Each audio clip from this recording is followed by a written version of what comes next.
Morning, everyone. I'm going to call the Subcommittee on Employee Relations to order. Today is May 8th. And we are going to start with just quick introductions. If you would just state who you are and what your district is, and including the staff around the table. And I'm Representative O'Neill, and I will be acting as interim chair until we vote. So we'll start down here with Mr. Weeks. My name is Ben Weeks, and I work with House Research. Madam Chair, members, my name is Brian Cook, and I'm the Republican Caucus researcher for this subcommittee. State Representative Deborah Hillstrom. I represent District 40B, and I think the longest-serving member of this subcommittee now. Leon Lilly, House Member, North St. Paul, Maplewood, and Oakdale. Good morning. Jeff Howe, District 13A, over by Cold Spring. Steve Druskowski, House District 21B, portions of Wabasha, Winona, Dodge, and Goodhue counties. Michelle Benson, Senate District 31, Anoka, Sherburne, and Asante County. This will be my 5th year on the subcommittee. I'm State Senator Scott Newman. I am the newbie on the committee. Happy to be here. The counties that I represent are west of the Twin Cities area, McLeod, Meeker, Sibley, and one little tiny township in Wright County, which I absolutely love.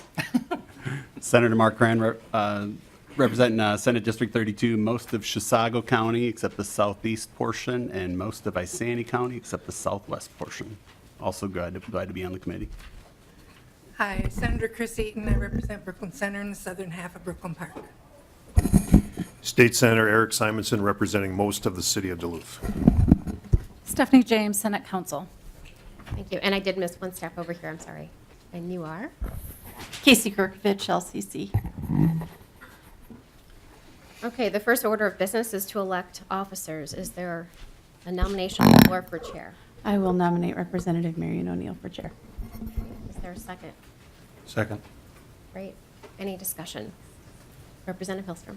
Thank you, Madam Chair. And Madam Chair, we spoke before the hearing, and I attempted to speak to you last week that I was very concerned about the what I was seeing happen with the agenda and my concern over what was beginning to take shape about today's hearing. And so I reached out to you to say, can we talk about what's happening and what's going on?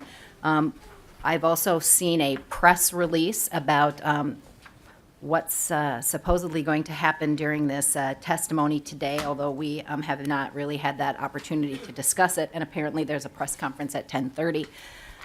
Members, I have served on this subcommittee as the longest-serving member. I have never seen what's about to happen today happen in this subcommittee ever, and the politicalization of these particular issues.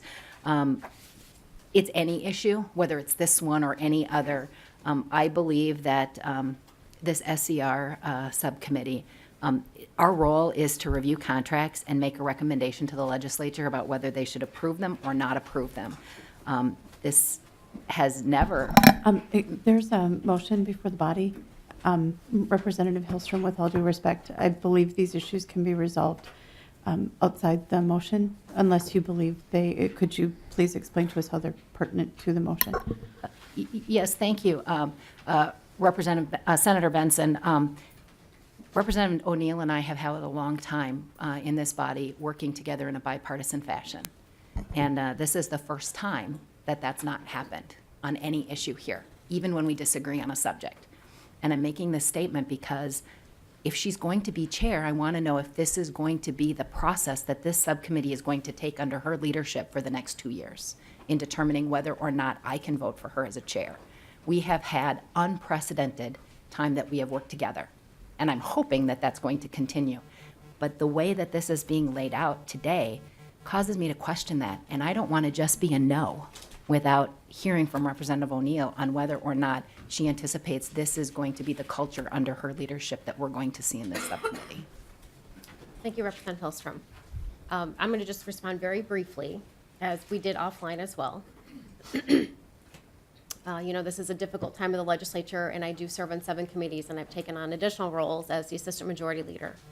So, unfortunately, I didn't take the time or have the time to respond back to you as to what the course of action was going to be today. But very briefly, what the course of action is going to be is there are several court cases that are pending in specific regards to the PCA contract and unionization. And I felt it the obligation of the committee to hear those details and that information before we weigh in on the PCA contract. And of course, we know that the time is being truncated because we have to go into session, the Senate has to go into session at 10 a.m. So with the truncated time, there isn't time to fairly allow both sides to bring their concerns before us, before we decide further on the contract. And so my apologies to you that I did not have the time to discuss this. And we have had a longstanding relationship and worked on many issues and authored together many, many great pieces of legislation. And I would like that to continue. My intention was not to, do something highly political. I wanted information to the subcommittee so that we can make a determination and hear both sides. And as you can see, the room is very full, so there are many people that are very concerned about this issue as well and what's happened. And I really want an update from those that are bringing those cases as to what's in the cases. And obviously, we're not here to decide merit. We're here to just hear the information. And I felt it important for the subcommittee to be able to hear that and air that publicly before we talked about the contract. I wish we had had more time. We could have brought the contract up as well. We will have, hopefully next week on Monday, I know it's hard for you on Mondays, I recognize, but anyway, that is my intention, and to continue to work with you in the great way that we have. And I apologize to you for not being able to get that personal contact face-to-face. I was engaged in some other negotiations. All right, thank you. Any other discussion? Senator Benson? Madam Chair, I'll renew my motion to nominate Representative Marion O'Neill as Chair of the Subcommittee on Employee Relations. Very good. All in favor, say aye. Aye. All opposed? No. Motion prevails. Okay, do we have nominations for the Vice Chair? Okay, Senator Newman? Madam Chair, I would nominate Senator Benson for Vice Chair. Any second? I'll second that motion. Thank you, Senator Corn. Okay, any discussion? Seeing none, all in favor? Say aye. Aye. Opposed? Motion prevails. Okay, are there nominations on the floor for Secretary? Well, I will nominate, I'm going to nominate my dear friend, Representative Hillstrom, in a show of support in collaboration with you. Is there a second? Second. Second. Okay, any discussion? Seeing none, all in favor say aye. Aye. Opposed? Motion prevails. Moving on.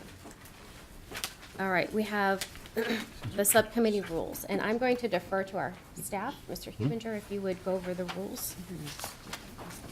Madam Chair and members, in your packets are a set of proposed rules for the next two-year period. There are no proposed changes in them, and the rules follow the statute that governs the responsibility of the LCC to review and approve labor contracts, which has been delegated by an LCC resolution to the subcommittee. So these rules follow the statute and that resolution. I point out a couple of things. On line 5 on page 1, it indicates the officers whom you just elected. Item 3.1 indicates that the chair will give 3 days' notice whenever practical of any meeting. Item 2.1, just above that, indicates that the chair alternates every 2 years between a member of the Senate and the House. For this 2-year period, the chair comes from the House. On page 2 of the rules, item 4, beginning on line 7 and continuing through the next, for all of page 3, just governs the procedures by which the subcommittee reviews and acts on labor contracts. It closely follows the statute, and it's all very pro forma. It indicates that the subcommittee reviews not only the labor contracts, but arbitration awards, compensation plans for unrepresented employees, and then salaries proposed by the governor for heads of state agencies. The last notable item is on the page 4, line 5, item 6, voting requirements, that for a vote to be successful, it requires a majority of the members present. So this subcommittee acts like a committee. It does not act like a conference committee. It's a majority of the quorum. Thank you, Mr. Hubinger. Any discussion on the rules? Representative Drazkowski. Thank you, Madam Chair. Mr. Hubinger, is there anything in this rule, in this set of rules that precludes us from digging in deeper than we have in the past to some of these issues? As a matter of fact, I find it quite refreshing to see an agenda that actually starts to dig into one particular issue. It seems in the past we simply have had these contract proposals come before us in a flat-footed way and not having had the opportunity to do the due diligence that we need to do in order to get into the details of the history and operations of each particular issue. So my question, Mr. Hubinger, is there anything that precludes us from doing anything like we're doing on the agenda today? And then also, would it be beneficial for us to amend the rules either today or in the future to outline kind of similar policy or practice of the subcommittee? Mr. Hubinger. Madam Chair and Representative Drazkowski, the rules on page 2, item 4, follow some language in the Commission statute 3.855, which a copy of which is in your packet as well, that provides for the Commission on Management and Budget to provide an update on the bargaining, and the Assistant Commissioner is scheduled to provide an update shortly. The statute also provides for the subcommittee to be able to provide advice to the department in those negotiations. So, Madam Chair. Representative Drazkowski. Thank you. So, Mr. Hubinger, is there anything precluding us and then from you know, going in more in depth in more of a kind of an information gathering capacity either today or in the future? Is there anything in these rules precluding that? I guess that'd be the question at this point. Mr. Hubinger. Madam Chair and Representative Drazkowski, there's nothing in the rule or statute that precludes that kind of participation. Okay, thank you, Madam Chair. Representative Drazkowski. Thank you, Madam Chair. So, Mr. Hubinger, what would be our process for amending the rules either today or in the future in order to explicitly put some language in to provide that would be something that we do on a regular basis or on a as-needed basis? Mr. Hubinger. Madam Chair and Representative Drazkowski, there is a provision in the rules, item 8 on page 4, on line 23, that indicates that the rules can be amended with two-thirds concurrence of the membership.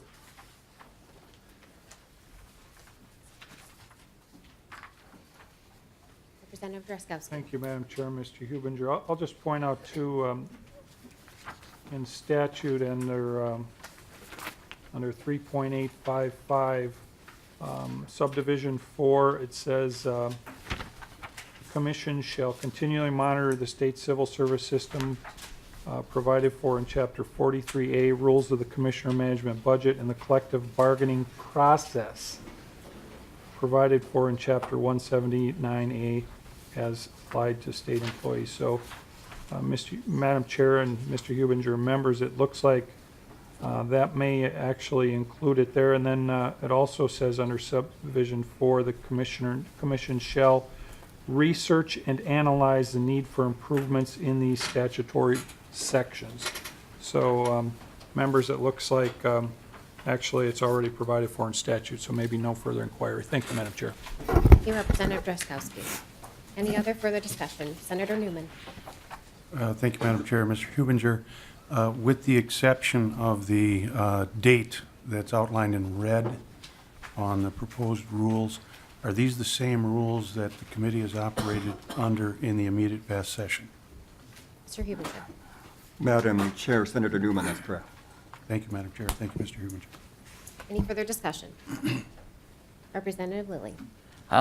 Madam Chair, and so I've been on this committee for a while as well, and is there any, usually we don't get into the rules. I suppose it's like the House where you can just kind of make up rules as we go.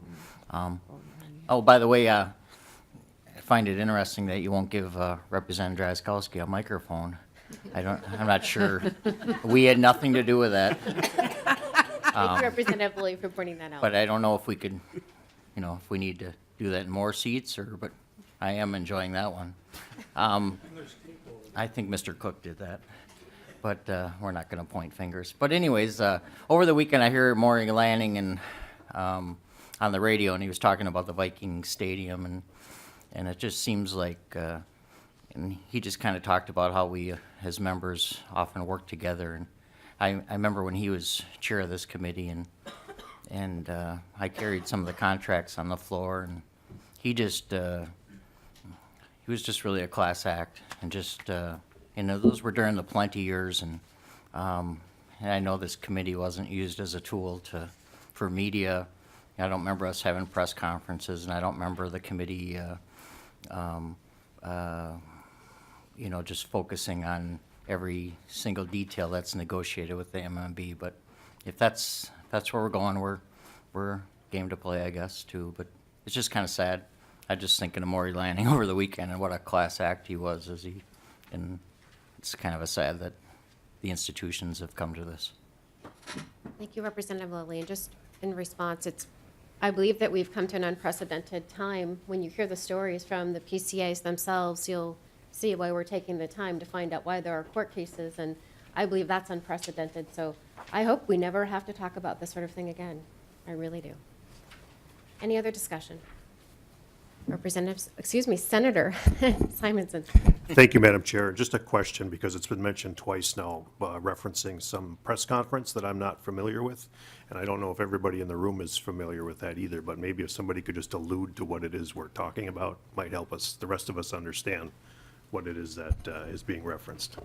Thank you, Senator Simon. I believe the advocates in the room have called a press conference, and they've invited a few of us to speak if we like. So I'll let them speak. I'll let them discuss that when they come up here. And just to be clear, Madam Chair, advocates for?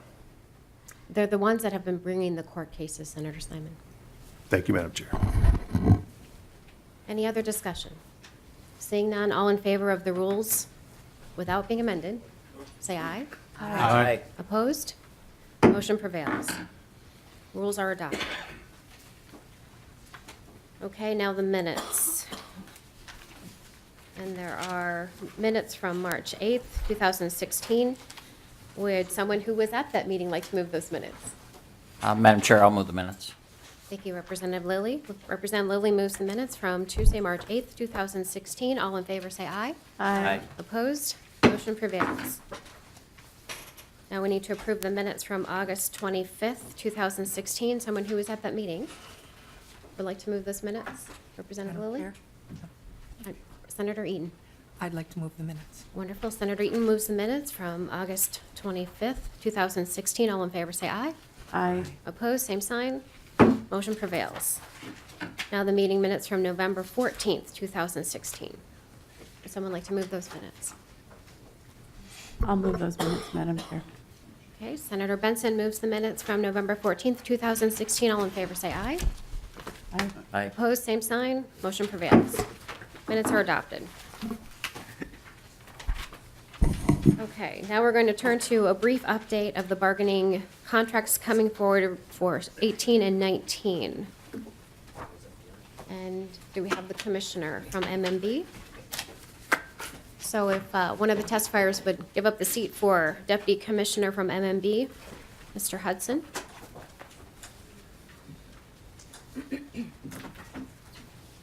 Welcome to the committee. Please state your name for the record. And continue with your testimony about the updated bargaining contracts for 18 and 19. Madam Chair, members of the conference, good morning. My name is Edwin Hudson. I'm the Deputy Commissioner of Enterprise Human Capital. And this morning, I'm here to provide you with a very brief background or update in terms of where we are with negotiations. Before I start, just give you just a few points of background. MMB negotiates with 9 labor units. 3 of them are covered by employees represented by ASME Council 5. 6 of the agreements cover employees who are under PELRA, which is Public Employment Labor Relations Act, and they do not have the rights to strike. So just as background. But I'd like to just start off just talking about the 2 units that we've already opened with. They represent approximately 75% of our state employees. The state and Ask Me Master, they opened up. They presented their opening proposals on April the 10th. We participated in 2 days of bargaining on April the 26th and the 27th. Our next bargaining date is May 15th. MAPE, we presented opening proposals on March the 31st. We participated in 4 days of bargaining. That was April the 11th, 12th, 25th, and the 26th. The next bargaining dates are May 17th and May 18th. Now, please keep in mind that both parties, Ask Me and MAPE, at this point, we have not submitted any proposals with respect to wages. So those economic proposals will be discussed there towards the push week, which is in June. Also, we had Insurance Coalition. That is where all of the bargaining units had a representative with management, with the state, and we talked through some of the insurance proposals. Those opening proposals were submitted on May the 1st, and we will resume those bargaining activities tomorrow, May 9th. Middle Management Association, we will begin to bargain with them on May the 11th. Ask Me Unit 8, which is our correction officers, we will begin to bargain with them on June the 7th. Ask Me number 25, or Unit 25, which is our radio communication officers, we'll begin to bargain with them on June 15th. Now, we do not have dates at this point for MGEC, our engineers, MLEA, which is law enforcement, M&A, our nurses, and SRSEA, which is our special teachers. So I just wanted to provide you with kind of an update with where we are. Bargaining is going very well. It's very collegial. It's very arm's length. We believe in the process. It's worked for years, and it's working fine. So with that, Madam Chair, I'll just see if you have any questions. Thank you, Deputy Commissioner Hudson. Any questions for this testifier? Representative Drazkowski. Thank you, Madam Chair. Thank you, Mr. Hudson. Mr. Hudson, would it be possible for you to share with the committee kind of a summary of those dates for each of those bargaining units? You mentioned both the past dates of the first rounds of negotiations as well as what is anticipated in the future. I guess that would be first question. Second one would be, as additional dates are put on the calendar, would it be possible for you to share or a staff member to share with the subcommittee members, with each member, the schedule of those future negotiations? Madam Chair, Representative Drazkowski, we have shared those dates, and we'll be happy to do those again. I think each meeting we've shared those dates with you, and we will continue to do so. With respect to a summary from the various meetings, I suppose, yes, I can get into a little bit of it. I don't have all of my notes with me. I will tell you, when we opened up with Ask Me presented their inequities, and it was approximately 40 classes where they want us to kind of look into some situations where we think they think they may have some salary compressions. So we're going to take a look at those things. The state and unions responded to proposals. We wanted to make sure that we understood what they were proposing, and certainly we wanted to make sure that they understood what we were proposing. So the meetings in both instances, we spent quite a bit of time, much of the time, going backwards and forth, discussing the issues, making sure that each side thoroughly understood the issue and perhaps the issue behind the proposal that they were submitting. Thank you, Deputy Commissioner. Further questions? Representative Drazkowski. Thank you, Madam Chair, and thank you, Mr. Hudson. Any other further questions? Seeing none, thank you. Thank you. Okay, just a roadmap ahead of us. So the entire body, House and Senate, have to be on the floor at 10 a.m. So we are going to have a time certain end of this committee at 5:02 so that we can all get to our chambers. In the allotted time that we have left, I have a list of testifiers that signed up in advance, and I believe, Mr. Hubinger, you have a second list that just that also came. In concern for the PCA contract that we'll be reviewing at a future date, hopefully a week from today, there have been court cases and concerns from those that have been unionized. And so we have a couple testifiers here this morning, and they have some additional testifiers, and they would like to update us on the process of the court cases and give some firsthand accounts of why we have these court cases. So in the allotted time that we have left, which is about 25 minutes, 27 minutes or so, I would like to give those that have signed up in advance to speak first. I'm going to give you 2 minutes maximum to speak because we do have we have a very truncated time. At the end of that, we'll have the additional testifiers that have signed up since then from, I believe, SCIU. Okay, so the SCIU will have this testimony first and then the SCIU response. And I don't believe we have the Bureau or the BMS here this morning. I know that they've had death of the commissioner, and so they've had some trouble getting information together, but we may just address that at another time. I know they don't have time to put all their information together for us. So with that, we have Kim Crockett and Doug Seaton, and if you would each state your name for the record, and I will give you, I'm not sure how long do you think it'll take to do your testimony, and then I'm just trying to think of how we do this in 25 minutes. Ms. Crockett. Madam Chair, I'm Kim Crockett with Center of the American Experiment with very abbreviated comments from me. I believe Doug Seaton's going to do the same because we want to make sure that people who drove in and actually spent the night near the Capitol have time to speak to you this morning. So. Thank you, Ms. Crockett. Yes, we always take preference over those who have driven quite some ways to be here, so I appreciate you sharing that as well. So with that, I will turn it over to whoever would like to speak first, so please identify yourself for the record again and continue with your testimony. Madam Chair, I'm Kim Crockett, Vice President with Center of the American Experiment. We have been working with a coalition of personal care attendants called MNPCA. In 2013, the legislature declared that certain home-based personal care attendants were public employees for the sole purpose of collective bargaining and no other. These PCAs are mostly women who are caring for a disabled family member, either at their home or the person with a disability. All the benefits, this is not a normal contract. All of the benefits under this program are taxpayer Medicaid dollars granted by Congress and the Minnesota legislature. They were not bargained for by the SEIU or any other union.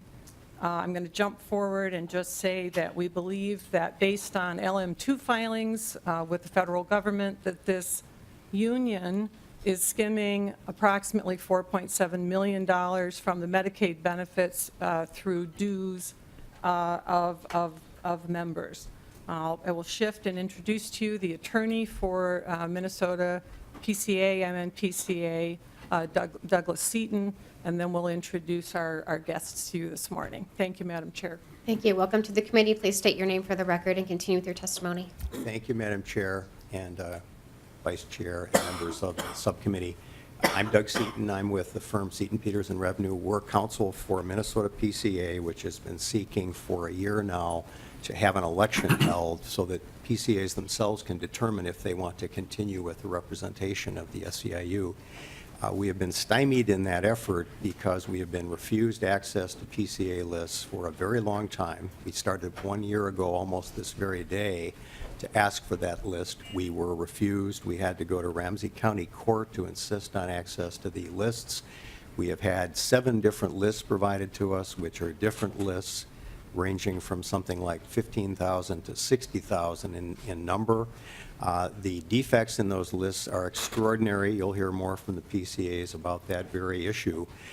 In the course of seeking to get support for the election, which we believe would be supported by PCAs to see whether they want to continue with the SEIU or not, we have uncovered some serious problems, and those problems could amount to fraud. They certainly amount to mischief, misfeasance, malfeasance, something that calls into question the original election that brought the SEIU representation into being, and also call into question the lists we've been provided and the actions of the BMS that have resulted in ultimately denial of our petition for a decertification election. We now continue to be before Ramsey County Court in the data practices case, which is now on appeal to the Court of Appeals. We will file an appeal of the BMS's order, which is dismissing our petition at this stage in the seeking of the new election. So that matter is still in controversy. It will be in controversy both in Ramsey County Court in certain respects and in the Court of Appeals in other respects. But the fundamental issue is there support for the SEIU representation or not? And we have a graphic representation of why we think this is not the case. Originally, 3,543 votes were cast for the SEIU in the 2014 election. We have collected now, and we've updated the chart, 7,510 cards seeking an election, a new election for PCAs, almost more than twice as many as were cast for the SEIU in the first place. Now, there's a great deal of information before the subcommittee. We apologize for that. We have submitted all the material virtually that we've submitted to the BMS and the court. We have affidavits from all of the PCAs here and many more besides. What I'll summarize quickly as background for you so that the PCAs themselves can speak is that in the course of seeking these cards supporting a decertification election, we have found very serious and troubling facts. We have found duplicate names on the lists. We have found PCAs who have indicated that they never signed a card requesting an election, yet they were counted for the showing for the election. They were also counted as approving a dues deduction from their Medicaid benefit, which they never approved, never agreed to. Many of them have tried to get out from under that so-called authorization to no avail because the SEIU has not allowed them to do that. Sometimes they've stopped going forward, they've never returned the money, but the question we think that is before the subcommittee was this election valid in the first place in 2014, or should there be an issue of whether that certification should be revoked? If not revoking the certification, should there not be a new rerun election in light of the abuses that we have uncovered in searching for support for the new election? And should there not be a decertification at the least? Typically, decertification procedures require a 30% showing from the bargaining unit involved. Now, normally, we know who those people are. We go down to the Department of Transportation, we count noses, we know who it is. Here, we've been told on the one hand it's 28,000. The SEIU itself has said that it's 19,000. The lists themselves include duplicate names, people who are empty lots, people who are commercial addresses. There is something funny going on here, Madam Chair, Vice Chair, members of the subcommittee. And we have asked the BMS to investigate what seems to be fraud or problems in the lists that have been given, and in the election in the first place in 2014, we've been rebuffed in that effort. And that is why we come before the subcommittee seeking some form of redress in terms of the review of the contract that is before you. We think the contract should be rejected. We think, of course, that PCAs should have a raise, as they always have from the legislature. But we think the contract should be rejected, and we think we should have the new election that PCAs so obviously really desire to be held. And that is my testimony, Madam Chair, members of the subcommittee. Our next speaker would be one of the PCAs who has been the lead PCA in the effort to get the new election held, and that is Chris Green, who is a PCA herself with her daughter, Mary. Madam Thank you, Chair. Thank you, Mr. Seaton. We have a couple member questions before we move forward. I Sure. have Representative Hillstrom, then Howe, and then Representative Lilly as well. Thank you. Representative Hillstrom. Thank you, Madam Chair. So first, I just want to put on the record that this is an open shop union and that only people who want to join pay anything at all. And more importantly, those dues are no longer Medicaid money, and it is the workers' money that they have earned, and they choose to do what they wish with the money. But as each testifier comes forward, it would be great if we could get a comment on whether or not they believe the new contract should be approved or not, and if the workers should get the benefits, because that's the role of this subcommittee, to decide, make a recommendation to the legislature on whether or not we should approve the new contract. And that new contract includes increasing the minimum wage to $13, faster PTO accrual, time and a half for working on holidays so that their clients can celebrate holidays with their families, training opportunities, and the complex care rate. So if They would also make their recommendation on do they believe this subcommittee should approve or deny that contract, and should the workers be entitled to the benefit that has been negotiated. Thank you, Representative Hillstrom. We will ask them as they come up. And if we could get the two that have already testified to answer that question, that would be helpful. Thank you, Representative Hillstrom. Mr. Seaton.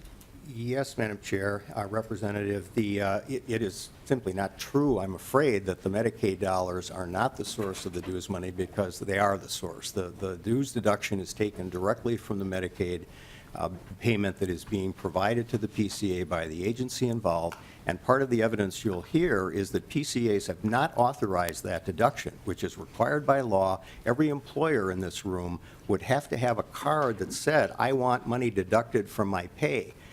PCA agencies do not receive that. All they receive is a list from the SEIU of who to take the money from.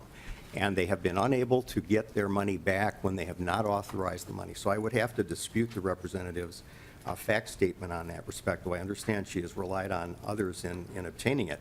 It is also Excuse me, not true that Madam it is an open shop. If I could reply, it is not true that it is an open shop situation, because the PCAs themselves have not signed the authorization, or they've been told that it is simply a request for information or a petition for better benefits when they've signed it. And you'll hear many of them tell you exactly what they were told at the door by SEIU representatives that unfortunately make that an incorrect statement. Representative Hillstrom. Thank you, Madam Chair. And if I could get the answer to the question on the contract and whether or not he thinks those folks should get that, as that is the role. And Madam Chair, I did not impugn his character on what facts he may be relying on or false information he may be providing, and I would expect that this committee would not permit a testifier to impugn members' integrity here as well. Members, as you know, I am a lawyer. I do know how to read. I actually served on the committees that actually put the statute in place to allow for the unionization and the vote to take place. And so, we can have that debate here, and we can have that battle here if that's the direction the chair would like to go. I would prefer that that not happen, and that we just simply get the answers to whether or not this subcommittee should approve or deny the contract, and whether or not the workers should get the benefit that this contract calls for. That's the question before this body. Thank you, Representative Hillstrom and Mr. Seaton. With all due respect, I ask you respect all the members, and Yes, I'm just going to lay that as a ground rule that we will not be. Madam Chair, I think I said I knew she was relying on information provided by others. Thank you, Mr. Seaton. I have more on the list, and then we'll come over here. So, Representative Powell. Thank you, Madam Chair. Mr. Seaton, I guess my question goes to, I guess I'm wondering, is this the first contract that's going to be ratified under this union? And if not, then why is it that we're having this discussion now? And what effect will approving this contract have on the unionization and your battle with the unionization process? Yes. Mr. Seaton. Powell. Thank you, Madam Chair. This is the second, the one before you would be the second contract if it were to be approved. So the current contract expiring July 1 is the first contract between SEIU and the state with respect to the PCAs.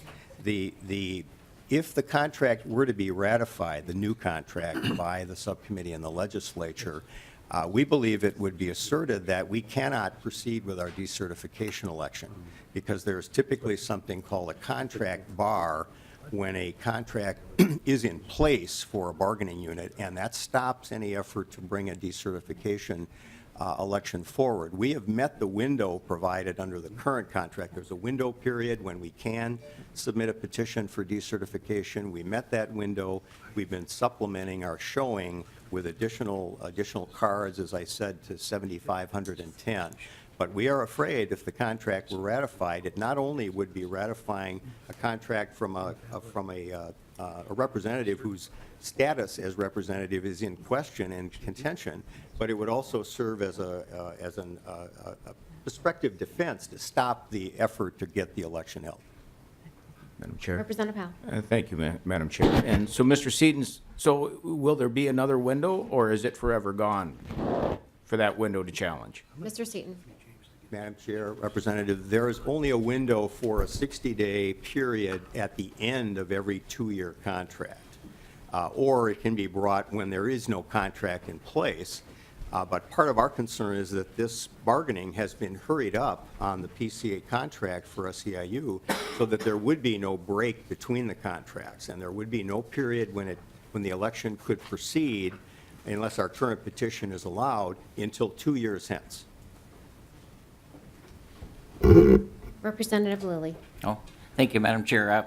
I was just hoping the testifier would answer Representative Hillstrom's question about, the pay, if you supported the folks getting the paid time off or the pay level. I don't know how people can, just to be able to spend time with their families with days off and those sort of things. I'm a little shocked if you don't support that. And then on the election part, elections are often tricky. I'm reminded of this lady that voted for her dead mom for Trump this last election cycle, I think in North Carolina. Elections aren't always, I don't think she's going to jail, but, sometimes some of these people that we're talking about are moving. There's a lot of moving parts. At $13 an hour, they're probably not in stable housing and those sort of things. So there might be more transitions that are hard to, and I'm not saying it's perfect, but there might be some reasons why some things, a lot of moving parts. But if you could answer the question quickly, that'd be great. Thank you, Representative Lilly. Mr. Seaton, very quickly, because we are running quickly out of time, and I know we'd like to get some of these folks that have driven over and stayed overnight to be able to testify. Yes. Thank you, Madam Chair. Yes, the answer is Minnesota PCA wants an increase for PCAs. We don't believe the particulars of the contract make sense for most PCAs who are family members, but we do believe PCAs, of course, should have an increase, but the contract should not be ratified in our judgment. Thank you, Mr. Seaton. Senator Simonson, if we could be very brief so we could have these folks come up. Madam Chair, I'm going to hold my questions till we meet again in the interest of trying to get some public testimony. Thank you, I'm going to have to keep calling you Representative. I'm so sorry, Senator Simonson. We've known each other too long in the House. All right, so if we can, let's move forward with the first testifier that's at the stand, and please state your name for the record and continue with your testimony. Hi, thank you. My name is Chris Green, and I am excited to be here to share with you why I'm here today. I am the lead petitioner in the fight to decertify the SEIU. Most importantly, though, I am here for my daughter, Meredy. Meredy is 24 years old and is a very sweet and loving young adult. She was born with Rubinstein-Tavy syndrome, and because of this, she needs a lot of care and direction throughout each day. Meredy enjoys and thrives being at home with her family, and I am able to do so with her as a PCA, or a personal care attendant, with the help of the PCA Choice Program. This program has helped and worked for our family and many other families in Minnesota.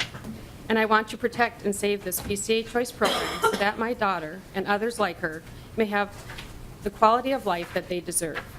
I do not believe that the SEIU is here for our best interests, but for their own political and monetary gain.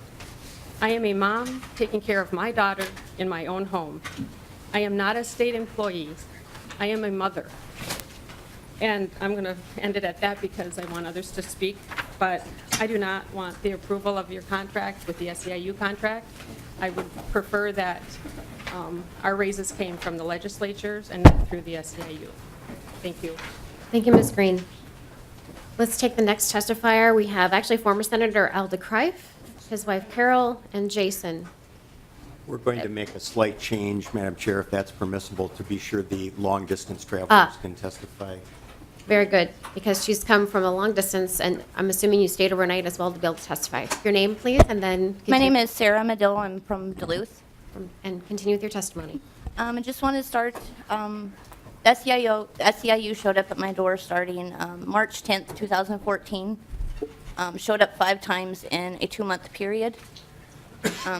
Told them I was not interested, didn't want to be in the union. They tried to get me to vote yes. Did end up sending me a ballot. I voted no and sent it back. To July 2015, I got my first check and saw that union dues were taken out of my check. Called SEIU and asked them why those were taken out since I did not sign anything to join the union. They told me that I did sign something. Sent me a letter showing a card where they had forged my signature. I never signed anything that they had given me at all. They had the ballot that said that I had signed to be in the union. Called them again to ask why these union dues were being taken out.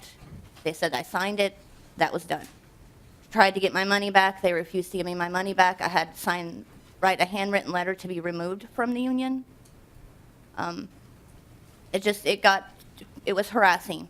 I didn't want to be in it. They forged my signature. I signed nothing with them. And it just got to a point of, I felt like I was being harassed to join. I voted no. I'm currently unemployed now since January 1st after losing my job from the hours being cut. It's frustrating to think that somebody is signing your name that you did not sign, something that you did not want to do, that you were being forced to do, not being able to get your money back. It's very frustrating. I was working for my sister. I'm not a state employee. It's a family. I work for my sister to help take care of her that has cerebral palsy that's not able to function for herself. Thank you, Ms. Medill. Thank you. Medill. We have time for one more testifier, I'm afraid, because I do need to give some time for a response. This is why time goes so quickly. So if you could state your name for the record and continue with your testimony. My name is Holly Hembry. I'm from Duluth. Can you get a little bit closer to the mic, please? Sorry. My name is Holly Hembry. I'm from Duluth. I've worked in the healthcare system for quite some time. I started working as a PCA a while ago. In about 2013, I heard about the union coming. I was cool, excited, a union. I met a representative, came to my door when I was grocery shopping with my client. She's also my stepmom. She wouldn't let me in the door. She said that she'd been waiting there. It was the third time she'd been to the house. She was very adamant about what vote I was going to give, and I didn't give her one at that time. I wanted to speak to someone. I spoke to a couple of people over the phone. Eventually, I tried to pin down what my benefits were going to be if I were to say yes to the vote, and I got circled answers. The wages they indicated, I was making more than they were going to originally bargain for. I told them I was going to vote no. I looked for my ballot. They said they were going to be bright green cards. I looked. I never received a ballot at any time to vote. When I called to ask about it, they said that I must have received one and missed it. I noticed that dues were being taken out of my check because I was refinancing. And when I called to ask about, well, when did this start, I didn't realize that the thing had gone through and voted. They said, well, you have to vote out. It wasn't something you vote in for. So I called the 800 number so that I could stop having dues taken out. They continued to not, so I started writing emails. They still didn't go through. I had to get my company involved because I was confused about why dues were taken out when they shouldn't be. I would recommend not voting yes to the union. I don't believe they are in the best interest of the people, client, or workers. Thank you for your testimony. In the remaining moments, Representative Driscoll. Madam Chair, I would ask, we've got people who have taken time off from their jobs to be here today. If we could hear from them, and the SEIU people we could hear from at our next meeting. Can we do that? Might have driven to, and we have folks that are. Well, here. excuse me, but they get paid to represent their union. They're here very often in the legislature. These people have come from all over the state to speak to us here today. We can certainly continue that part of the hearing at the next meeting. Senator Eaton. Madam Chair, there are SEIU members here who are also PCAs who have driven a long distance here to testify. I think that would be unfair. I understand, and this is the hard part about only having an hour. So, Madam Chair. what I would like to do is I think we have time to hear from one person from SEIU. We have to leave at 5:02 because we have to be on the floor. So, Madam Chair, Ms. Crockett. Senator Al DeCrife, his wife Carol DeCrife, a PCA, and their son have driven up here and spent the night in hopes of speaking with you this morning. Could we please make a very brief time for them to do that? I understand. I don't know how many other members would be willing to stay the last 5 minutes before we run to session, but, will you stay? Okay. I apologize, the hour went very, very quickly. We will hear from former Senator DeCrife, and then we will go to SCIU.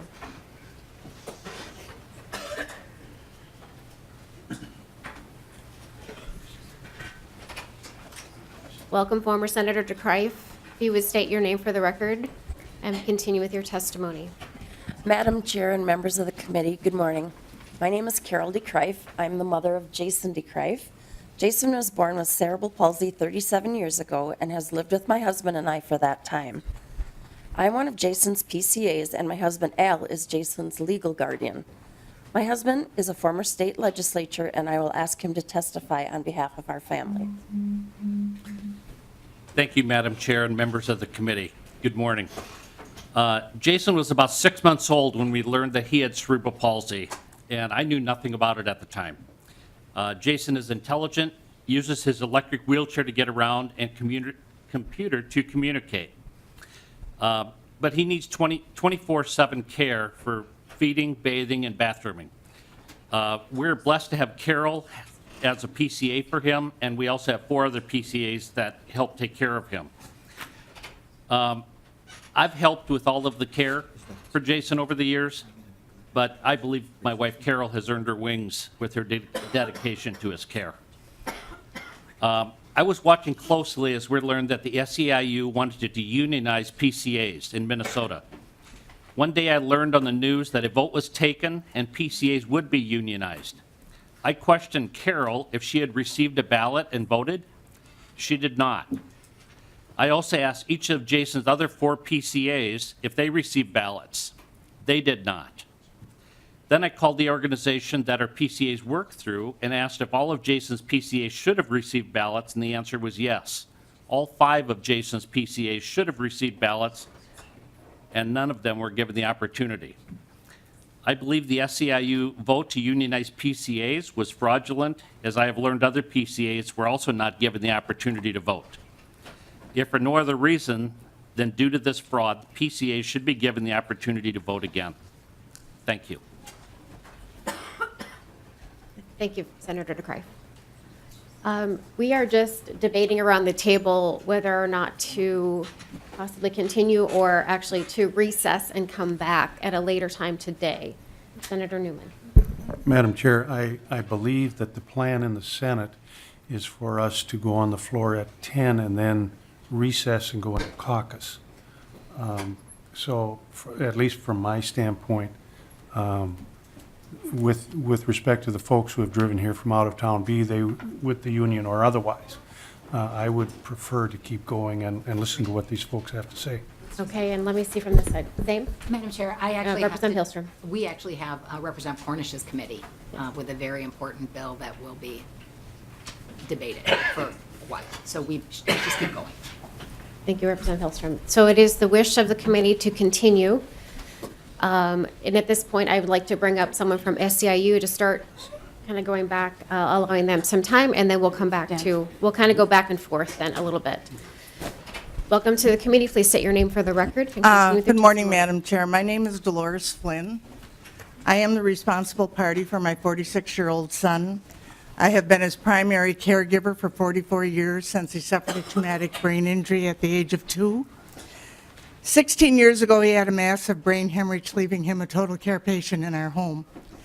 He requires 24-hour-a-day care. His care is so complex that his stepfather and I are no longer capable of caring for him alone. He has devoted home health care workers who provide compassionate and quality care for him. This allows him to retain his dignity and his place in society. With the current care crisis, low wages and no benefits, finding quality people is near impossible. These are not entry-level positions. Seniors and people with disabilities across Minnesota, our families and our loved ones, are facing a care crisis. SEIU Healthcare Minnesota is fighting for solutions to solve this crisis. The second contract is for better wages, training, and paid time off to help solve this shortage of home care workers. There are not enough home care workers to provide care to all the seniors and people with disabilities who want to stay in their homes. This crisis is only going to get worse with the coming of the baby boomers. Many of the disabled and elderly in need of these services rely on caregivers coming into their homes to provide these services. These caregivers have to make a living for themselves and for their families. To my family and to the thousands of families across the state, home care is not something we would use for political gain. It is personal and matters too much to the people we love. The callousness towards the poor, the elderly, and the disabled in this day and age is beyond reprehensible. MNPCA's efforts and attacks, if successful, would move this industry backwards. They aren't going to help improve care for my son, Scott. Their attacks offer no solutions to the thousands of Minnesotans who need quality care to stay in their homes. Our families and caregivers need dignity, not ideological attacks. If this state legislature ratifies the contract, we will be moving towards a solution to a care crisis that is in crisis. I hope you will support families like mine across the state who simply want a better life for the people that we love and take care of. Thank I'm you, going to Ms. pass around some pictures of my son. Thank you, Ms. Flynn. And I was just informed from the leadership that the only committees that are allowed to meet while we're in session is conference committee. So we are not allowed by rule to meet while we're in session, unfortunately. So we will recess and we will come back and we will figure out when we can continue, because it's a very important conversation and I appreciate everyone coming. So as soon as we figure out a time certain to be back between here, yes, I believe we'll come back here. So we are in recess and we will let you know when we come back.